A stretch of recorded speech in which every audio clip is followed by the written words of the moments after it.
Naglabas ang COMELEC ng show cause order laban sa abogado na si Ian Sia na tumatakbo ngayon bilang congressman dahil sa malaswang biro nito sa mga single mom sa kanyang campaign rally. Maging ang DSWD ay kinundena si Sia. Ayon sa Department of Social Welfare and Development, hindi katanggap-tanggap at sana'y maging sensitibo umano si Sia sa kanyang mga magiging aksyon. Maging ang Gabriela Party List ay nagbigay din ng reaksyon kaugnay sa naging viral video ni Sia. Sinabing distorted values at hindi tama para sa isang opisyal ng gobyerno ang ginawa ng abogado. Hindi rin nagustuhan ng aktres at ngayon ay konsehal ng Pasig na si Angelo De Leon ang mga sinabing biro ni Sia. Ayon sa konsehala, hindi dapat binabastos ang mga single mom sa pampublikong plataporma.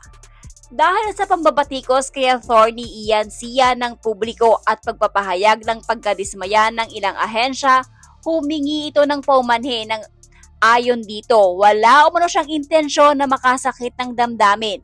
Ginawa lamang umano niya ito upang magising ang focus ng mga tao na dumalo sa kanilang campaign rally. Matapos nito, sinisi naman ni Sia ang uploader ng kanyang viral video sa social media.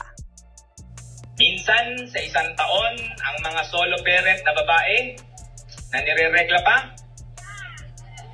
nay malinaw, nireregla pa, at nalulungkot, minsan sa isang taon, pwedeng sumiping sa akin. Yun ang interesado, magpalista na rito sa mesa sa gilid. Minsan sa isang taon, ang mga solo parent na babae na nireregla pa, nay malinaw, nireregla pa, at nalulungkot, minsan sa isang taon, pwedeng sumiping sa akin. Yun ang interesado, magpalista na rito sa mesa sa gilid.